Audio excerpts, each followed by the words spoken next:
The cold fluorescent lights of City General Hospital buzzed overhead as David stepped through the automatic glass doors. His expensive black shoes clicked against the polished floor, echoing in the quiet lobby. He had just finished another 12-hour day at his company, but family came first. His father was recovering from surgery on the 7th floor, and David tried to visit every evening despite his packed schedule. At 35, David had built his business from nothing. He owned one of the largest construction companies in the city, employed over 200 people, and had more money than he knew what to do with. Yet walking through this hospital always reminded him of what really mattered. Success meant nothing when someone you loved was lying in a hospital bed. He was heading toward the elevators when a small voice stopped him in his tracks. "Excuse me, sir." David turned around and saw a little girl sitting alone on one of the waiting room chairs. She couldn't have been more than 7 years old. Her long brown hair was pulled back in a messy ponytail, and she wore a pink dress that looked like it had seen better days. In her small arms, she clutched a worn teddy bear that was missing one eye. The child looked up at him with the biggest, most hopeful eyes he had ever seen. Something about her reminded him of his younger sister when she was that age, but his sister had never looked this lost or alone, yes? David said gently, crouching down to her level. He wasn't used to talking to children, but something told him this little girl needed his attention. She tilted her head slightly, studying his face with the serious expression that only children can manage. "Sir, are you my new daddy?" David felt like someone had punched him in the chest. The question was so innocent, so hopeful, that it took him a moment to find his voice. "I'm sorry, what?" "My new daddy," she repeated as if it was the most natural question in the world. "Mommy said that someday a nice man might become my new daddy. She's upstairs sleeping and the nurses said I should wait here. Are you him?" David looked around the lobby expecting to see a parent or guardian nearby. But the child was completely alone except for an elderly man reading a newspaper in the corner and a young couple whispering by the information desk. "Sweetheart," David said carefully, "where are your parents? Where is your mom?" "She's on the 4th floor," the girl said, pointing up at the ceiling. "Room 412. She got hurt in a car accident yesterday. The doctors had to fix her up, but they said she needs to sleep for a while." Her voice was matter-of-fact, but David could hear the worry underneath. David felt his heart sink. This child was alone in a hospital while her mother recovered from what sounded like serious injuries. He glanced at his watch. It was almost 8 in the evening. How long had she been sitting here by herself? "What's your name?" he asked. "Lily," she said with a small smile. "What's yours?" "I'm David." "Lily, that's a beautiful name." He sat down in the chair next to her. "Have you eaten dinner?" Lily shook her head. "The nice lady at the desk gave me some crackers, but I'm still hungry. And I'm worried about Mommy. She looked really scared in the ambulance." David's chest tightened. This little girl had been through more in the past day than most adults could handle. Yet here she was, putting on a brave face and asking strangers if they might be her new father. "Tell me about your mom," David said. "What's she like?" Lily's eyes lit up immediately. "She's the best mommy in the whole world. She works really hard at the diner downtown, and she always makes me pancakes on Sunday mornings. She reads me stories every night, and she gives the best hugs ever." Her smile faded slightly. She was driving home from work when the accident happened. A big truck ran a red light. David felt anger flash through him, but he kept his voice calm. "I'm sure she's going to be okay. The doctors here are very good at helping people get better." "Do you really think so?" Lily asked, and the hope in her voice nearly broke his heart. "I do," David said. "And while she's getting better, you shouldn't be sitting here all alone." "Where are the other people in your family?" "Grandparents? Aunts or uncles?" Lily's shoulders drooped. "It's just me and Mommy. Grandma lives far away in another state and we don't have money to call her. Mommy said family isn't always about blood. Sometimes family is the people who choose to love you." David stared at this wise little girl. At 7 years old, she understood things about family that many adults never figured out. His own recent divorce had taught him that lesson the hard way. Blood didn't automatically create love, and love didn't always last just because you signed papers. "That's very smart," David said. "Your mom sounds like a wise woman." "She is," Lily agreed. "She said that someday when the time is right, God might send us someone special. Someone who would want to be part of our family." She looked up at David with those hopeful eyes again. "Maybe that's you." David felt something shift in his chest. He had spent the last 2 years focused solely on his business, avoiding any kind of emotional connection. His divorce had been messy and painful, and he had decided that relationships were too complicated. He was better off alone, but looking at this little girl, seeing her courage and faith despite everything she had been through, something inside him began to crack open. "Lily," he said softly, "I think you and your mom are very special people. But being a daddy is a big responsibility. It's not something that happens right away." "I know," Lily said seriously. "Mommy explained it to me. She said the right person would love us both and want to take care of us. Not because he has to, but because he wants to." She hugged her teddy bear tighter. "Do you want to meet my mommy? I think you'd like her. She's really pretty and she makes the best chocolate chip cookies." David found himself smiling despite the serious situation. "I would like to meet your mom. But first, let's get you something to eat. The cafeteria is still open, and I bet they have better food than crackers." Lily's face brightened. "Really? You want to have dinner with me?" "I do," David said, surprising himself. "But we should probably check with the nurses first. Let them know where we're going." As they walked toward the information desk, David couldn't help but wonder what he was getting himself into. He had come here to visit his own father, just like he did every night. He never expected to meet a 7-year-old girl who would ask him the one question that might change everything. Little did he know, this was just the beginning. The hospital cafeteria was nearly empty when David and Lily walked in together. Most of the day staff had gone home, and only a few nurses sat scattered at tables picking at their late dinners. The fluorescent lights cast everything in a pale glow, but somehow Lily's presence made the sterile environment feel warmer. David watched as Lily pressed her nose against the glass display case, studying the remaining food options with the serious concentration of a food critic. Her teddy bear dangled from one arm while she pointed at different items. "What looks good to you?" David asked. "The mac and cheese looks yummy," Lily said. "But Mommy always says I should eat vegetables too. She makes me eat carrots, but hospital carrots might taste different." David smiled. Even in this situation, this little girl was trying to make good choices. "How about we get the mac and cheese and some fruit? That way you get something you want and something healthy." "That sounds perfect," Lily said, beaming up at him. "You're really good at making decisions. Mommy says that's important for grown-ups." As they sat down at a corner table, David found himself really looking at Lily for the first time. She had paint stains on her fingers and a small bandage on her knee. Her shoes were worn but clean, and someone had clearly taken care to brush her hair before the accident happened. Everything about her showed love, even if money was tight. "Tell me about school," David said, cutting up Lily's apple slices. "Do you like it?" Lily's face scrunched up. "Sometimes. I like my teacher, Mrs. Rodriguez. She's really nice and she helps me with reading. But some of the kids make fun of me because I don't have a daddy." David's chest tightened. "That must hurt your feelings."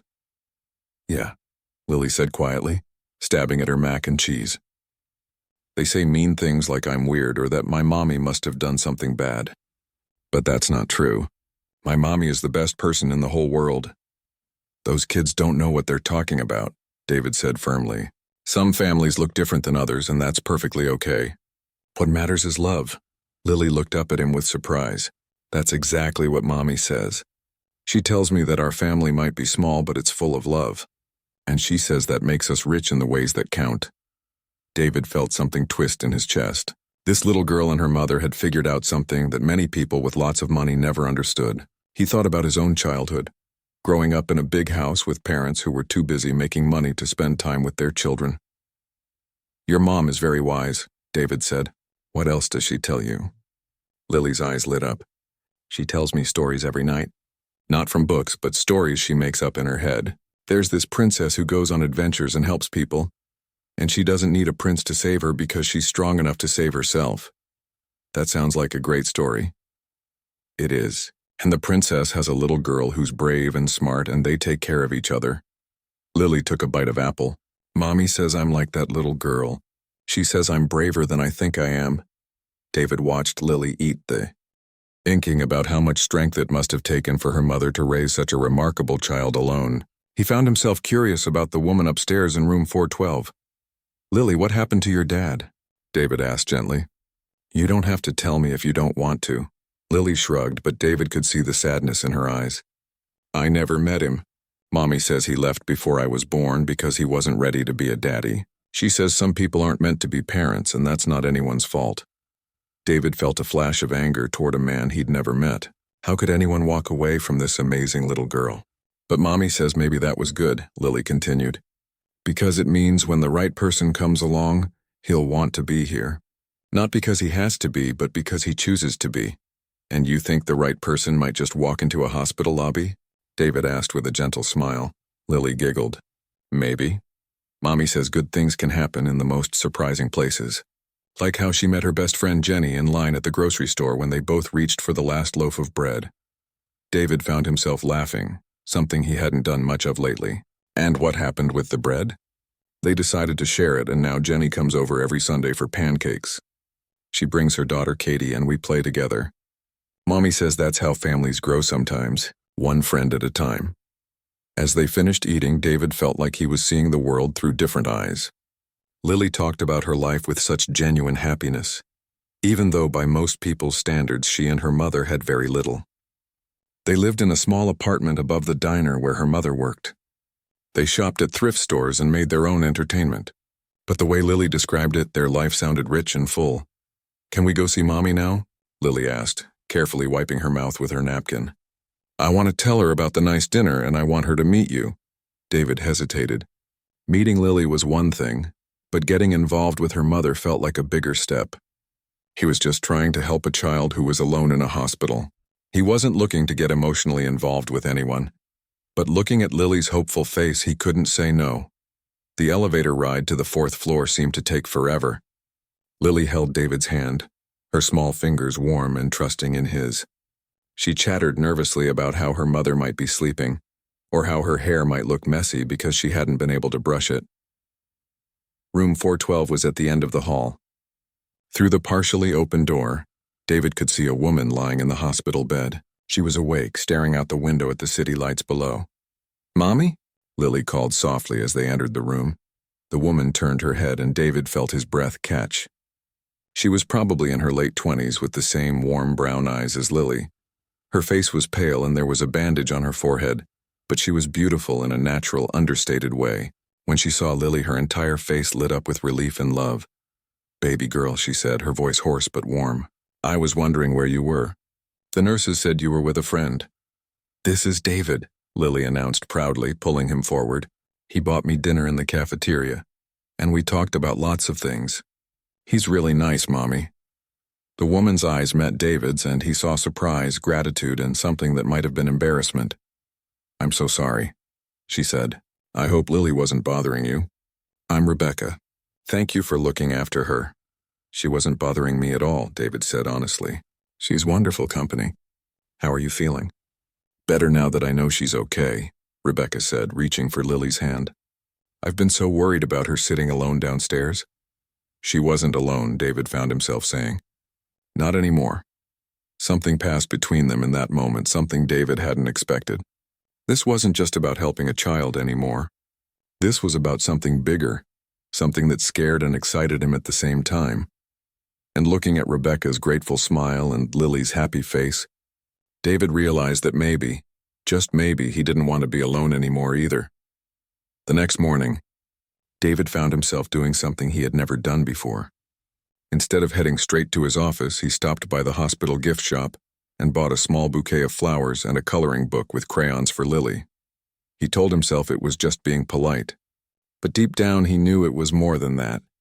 When he walked into Rebecca's room, he found her sitting up in bed looking much more alert than she had the night before. Lily was curled up in the chair beside her, fast asleep with her teddy bear. She insisted on staying here all night, Rebecca whispered, careful not to wake her daughter. The nurses were kind enough to let her sleep in that chair. David set the flowers on the bedside table and felt his heart squeeze at the sight of Lily sleeping so peacefully. How are you feeling today? Physically better, Rebecca said, but David could hear the worry in her voice. The doctor came by this morning with some news that wasn't so good. David pulled up another chair, sensing that Rebecca needed to talk. What did they say? Rebecca's hands twisted the hospital blanket. The damage to my back is more serious than they first thought. I'm going to need another surgery and then months of physical therapy. I won't be able to work for at least 3 months, maybe longer. David felt his stomach drop. He could see the fear in Rebecca's eyes, and he understood exactly what this meant for her and Lily. I don't know what we're going to do, Rebecca continued, her voice barely above a whisper. I work at Mike's Diner downtown, but they can't hold my job that long. And without work, I can't pay rent or buy groceries or... She stopped, taking a shaky breath. I'm sorry. You barely know us, and here I am dumping all my problems on you.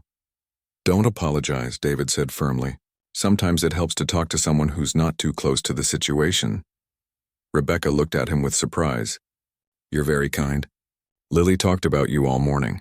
She said you're the nicest man she's ever met, and that you really listened to her. She paused. She also said she asked you something pretty forward yesterday. David felt his cheeks warm. She did. She's quite direct for 7 years old. She's been talking about finding a new daddy for months, Rebecca admitted, looking embarrassed.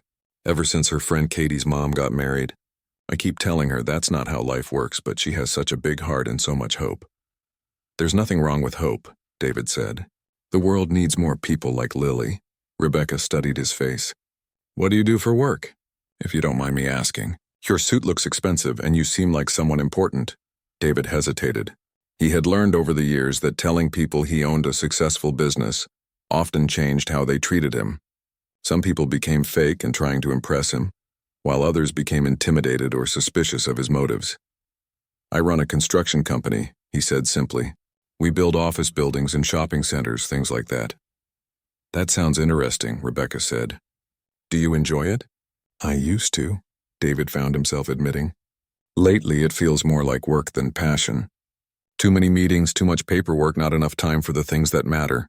Like visiting your dad, Rebecca asked gently. David nodded. He had a heart attack 2 weeks ago. Made me realize I've been so busy building a business that I forgot to build a life. They sat in comfortable silence for a moment, watching Lily sleep. David found himself thinking about his conversation with his father the night before. The older man had noticed his son seemed different, more thoughtful, and David had found himself telling him about meeting Lily and Rebecca. Son, his father had said, I've watched you work yourself to death for the past 5 years. When was the last time you did something just because it made you happy? David couldn't remember, Mr. David. Lily's sleepy voice broke into his thoughts. She was sitting up in the chair, rubbing her eyes. You came back. I told you I would, David said, and realized he meant it. How did you sleep? Good, but the chair wasn't very comfy, Lily said honestly. Did you bring those pretty flowers for Mommy? I did. And I brought something for you too. David handed her the coloring book and crayons. Lily's eyes went wide. Really, for me? She opened the book and gasped at the pictures of princesses and castles. These are beautiful. Thank you so much.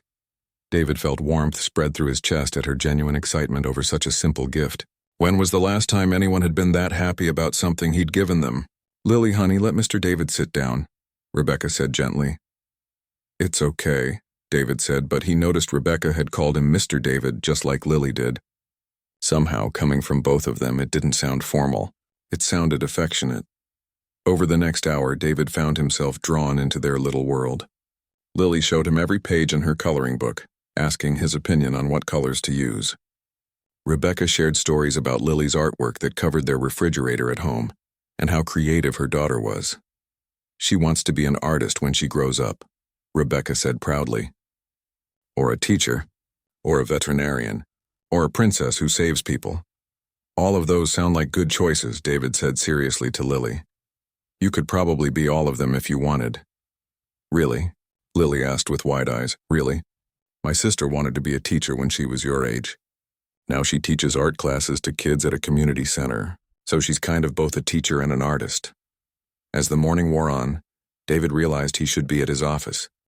He had 3 important meetings scheduled, and his assistant had probably called him 5 times already. But every time he thought about leaving, Lily would show him another picture or Rebecca would smile at something her daughter said. And he found reasons to stay a little longer. Finally, his phone buzzed with an urgent text from his business partner. I should probably go, David said reluctantly. I have some work things I need to handle. Lily's face fell. Will you come back? Of course, David said without thinking. Maybe tonight after I visit my dad. Promise? Lily held up her pinky finger. David looked at that tiny finger and felt something shift inside his chest. He had made countless business deals, signed million-dollar contracts, but somehow this pinky promise felt more important than any of them. He linked his pinky with hers. Promise. As David left the hospital, he found himself thinking about Rebecca's medical bills and what would happen to them if she couldn't work for months. He thought about Lily sleeping in an uncomfortable chair because she didn't want to leave her mother alone. He thought about how happy they seemed despite having so little. By the time he reached his office, David had made a decision that surprised even him. He called his lawyer and asked about the best specialists in the city for back injuries. Then he called the hospital's billing department. His assistant looked at him strangely when he cleared his schedule for the next afternoon. David Chen never cleared his schedule for anything. But then again, David Chen had never met a 7-year-old girl who could make him believe in things like hope and second chances, and the possibility that sometimes the most important meetings happen in hospital rooms, not boardrooms. That evening, when he walked into room 412 with takeout containers from Rebecca's favorite restaurant and a new book for Lily, David realized he wasn't just visiting anymore. He was becoming part of their story. 2 weeks had passed since David first met Lily in the hospital lobby, and his life had changed in ways he never expected. Every morning he found himself stopping by the hospital before work. Every evening he returned after visiting his father. What started as helping a child in need had become the most important part of his day. Rebecca was healing slowly but surely. The second surgery had gone well, and she was finally able to sit up without too much pain. But the bills were mounting, and despite David's quiet efforts to help with the medical expenses, other problems were growing. "I got some bad news today," Rebecca said when David arrived that evening. Her voice was steady, but he could see the fear in her eyes. Lily was coloring at the small table by the window, humming softly to herself. She had gotten used to David's daily visits and now ran to hug him every time he walked in. That simple gesture had become something David looked forward to more than any business meeting. "What happened?" David asked, settling into his usual chair beside Rebecca's bed. "The landlord called," Rebecca said quietly, glancing over to make sure Lily wasn't listening. "I'm 3 weeks behind on rent and he can't wait any longer. He's giving me until the end of this week to pay up or he's starting eviction proceedings." David felt his stomach drop. "How much do you owe?" $1,800, Rebecca said, her voice barely above a whisper. "I have about $200 in savings and that's it. I called my old boss at the diner, but he already hired someone to replace me. He said he's sorry, but he couldn't wait any longer." David watched Lily carefully color inside the lines of a flower, completely unaware that her world was about to turn upside down. "What will you do?" "I don't know," Rebecca admitted. "My friend Jenny said we could stay with her for a while, but she has a tiny apartment and 2 kids of her own. It's not a long-term solution." She took a shaky breath. "And that's not even the worst part." David waited, dreading what came next. "The social worker came by this morning," Rebecca continued. "Someone from the hospital called them because I don't have anyone listed as Lily's emergency guardian. With me being here and no family nearby, they're concerned about what happens if something goes wrong." "What does that mean?" David asked, though he was afraid he already knew. "It means they're considering temporary foster care," Rebecca said, and her voice broke on the last words. "They said if I can't prove I have stable housing and support when I'm discharged, they might have to place Lily in a temporary home until I'm fully recovered." David felt anger surge through him. The idea of Lily being taken away from her mother, placed with strangers, was unthinkable. This little girl who had already been through so much didn't deserve to have her world turned upside down again. "They can't do that," David said firmly. "You're her mother." "They can if they think it's in her best interest," Rebecca said, wiping away tears she was trying to hide. "And I can't argue with them. What can I provide right now? I can't work. I can't even walk properly, and we're about to be homeless." Lily looked up from her coloring. "Mommy, why are you crying?" "Just tired, baby girl," Rebecca said, forcing a smile. "Keep working on your picture. It's beautiful." David watched this exchange and felt something fierce and protective rise in his chest. Over the past 2 weeks, he had come to care deeply about both Rebecca and Lily. He admired Rebecca's strength and determination, the way she had built a loving life for her daughter, despite having so little. And Lily had completely stolen his heart with her innocence, her wisdom, and her unshakable faith that good things would happen. There has to be something we can do, David said. Rebecca looked at him with surprise. We? David realized what he had said, and for a moment he felt panic. When had he started thinking of their problems as his problems? When had he started saying we instead of you? But looking at Rebecca's desperate face and hearing Lily's soft humming, he realized the answer. Somewhere along the way, this hospital room had started feeling like home. This broken little family had started feeling like his family. Yes, we, David said firmly. You're not alone in this. That evening, David sat with his father in the cardiac unit, telling him everything that had happened. His father listened without interrupting, occasionally nodding as David explained about the rent money, the social worker, and the possibility of foster care. Son, his father said when David finished, can I ask you something? Of course. What do you want to do? David was quiet for a long moment. I want to help them. I want to make sure Lily doesn't get taken away from her mother. I want to make sure they have a place to live and enough money to get by until Rebecca can work again. That's not what I asked, his father said gently. What do you want to do? David met his father's eyes and finally said the words that had been growing in his heart for days. I want to be part of their lives, not just as someone who helps out, but really part of their lives. I think I'm falling in love with both of them in different ways. His father smiled. Now we're getting somewhere. So what's stopping you? Everything, David said. I barely know them. It's been 2 weeks. People don't make life-changing decisions based on 2 weeks. Some people don't. His father agreed. But some people do. Your mother and I knew we wanted to get married after our 3rd date. Sometimes you just know. But what if I'm not good at it? David asked. What if I mess up? I don't know anything about being a father or being with someone who has a child. My divorce proved I'm not great at relationships. Your divorce proved you were with the wrong person, his father said firmly. Son, I've watched you for the past 2 weeks and you're different. You're happier. You smile more. You actually seem excited about something other than work for the first time in years. David knew his father was right. He had been happier these past 2 weeks than he had been in a long time. Besides, his father continued, that little girl already thinks you're her daddy. And from what you've told me about her mother, she's exactly the kind of woman who deserves a good man. The next morning, David made his decision. He called his lawyer, his accountant, and his business partner. He cleared his schedule for the entire day. Then he went to the hospital, not just to visit, but to change 3 lives forever. When he walked into room 412, he found Rebecca crying while Lily sat beside her, patting her mother's hand and trying to comfort her. What happened? David asked immediately. The social worker called, Rebecca said through her tears. They're coming tomorrow morning to discuss placement options for Lily. They said it's just temporary. But she couldn't finish the sentence. David looked at Lily's confused, frightened face, then at Rebecca's heartbreak, and felt his resolve strengthen. No, he said simply. That's not going to happen. David, there's nothing we can do, Rebecca said. Yes, there is, David said, pulling up a chair and taking both of their hands. But I need to ask you both something important first. David looked at Rebecca and Lily, his heart pounding. He had rehearsed this conversation in his head a dozen times on the drive to the hospital, but now that the moment was here, all his careful words seemed to disappear. What is it? Rebecca asked, wiping her tears.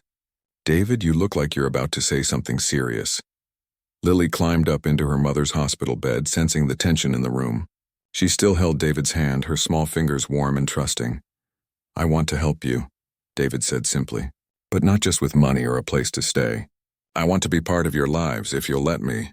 Rebecca stared at him. David, you don't understand what you're saying. We're not your responsibility.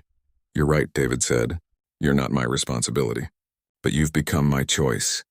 Lily looked back and forth between the adults, trying to understand what was happening. Are you going to be my new daddy? She asked David, her voice small and hopeful. David felt his throat tighten. That's up to your mom, sweetheart. But I would like that very much. Rebecca's eyes filled with fresh tears. David, we barely know each other. It's been 2 weeks. I know it sounds crazy, David admitted. 2 weeks ago. If someone had told me I'd be sitting in a hospital room asking a woman I'd just met if I could be part of her family, I would have thought they were insane. He paused, trying to find the right words. But sometimes life doesn't follow a timeline. Sometimes you just know. But what if it doesn't work out? Rebecca asked. What if you change your mind? Lily has already been through so much disappointment. David looked at Lily, who was watching him with those big, trusting eyes. I can't promise that everything will be perfect, but I can promise that I won't walk away when things get hard, and I can promise that I care about both of you more than I've cared about anything in a very long time. Mr. David, Lily said softly, do you really want to be my daddy? Not because you have to, but because you want to. David felt his heart break and heal at the same time. More than anything in the world, Lily. Rebecca was quiet for a long moment, studying David's face. What exactly are you proposing? First, let me take care of the immediate problems, David said. The rent, the medical bills, making sure the social worker has no reason to take Lily away from you. Then, when you're ready to leave the hospital, I want you both to come stay with me. David, I can't let you just pay for everything, Rebecca protested.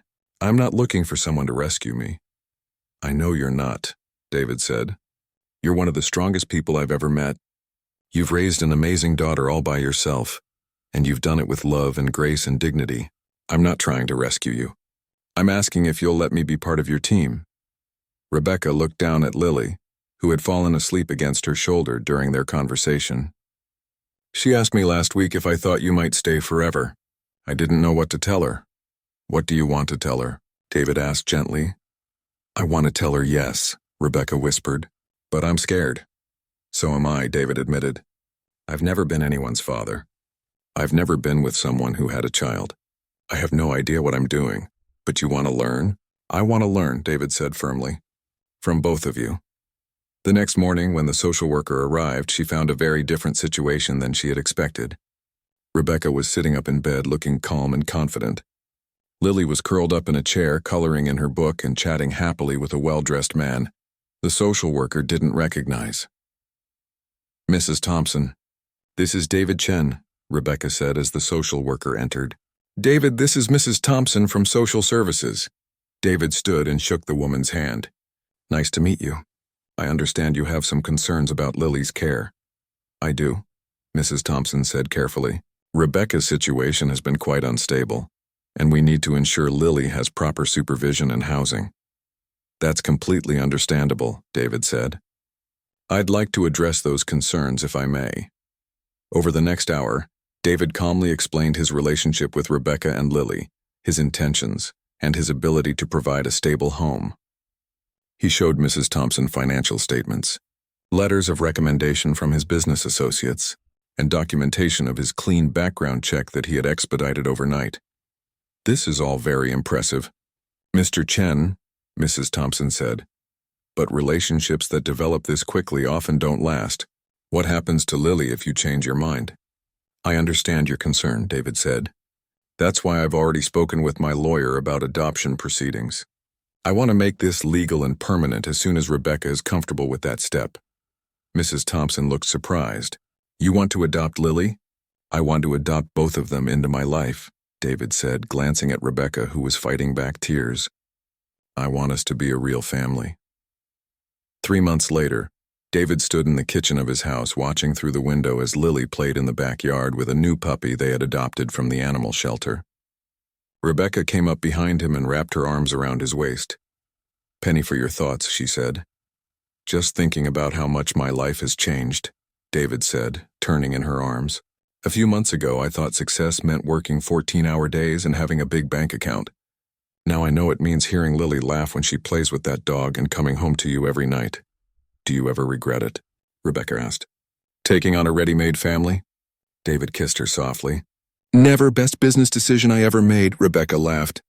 Is that what this is? A business decision? No, David said, watching Lily run toward the house with the puppy chasing her.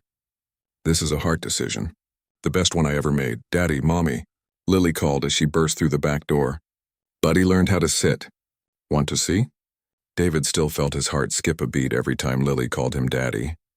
It had taken her exactly 1 day to start using the word naturally, as if she had been waiting her whole life to say it. Of course we want to see, David said, scooping Lily up in a hug. As they sat on the kitchen floor watching Lily work with the puppy, David thought about that night in the hospital lobby, when a little girl had asked him if he was her new daddy. At the time, the question had shocked him. Now he knew the answer. Yes, he was her daddy, by choice, by love, and soon by law. And looking at his new family gathered around him, David knew that sometimes the best things in life come from the most unexpected places. Sometimes all it takes is a 7-year-old girl with enough faith to ask a stranger the one question that changes everything. Sometimes the answer really is yes,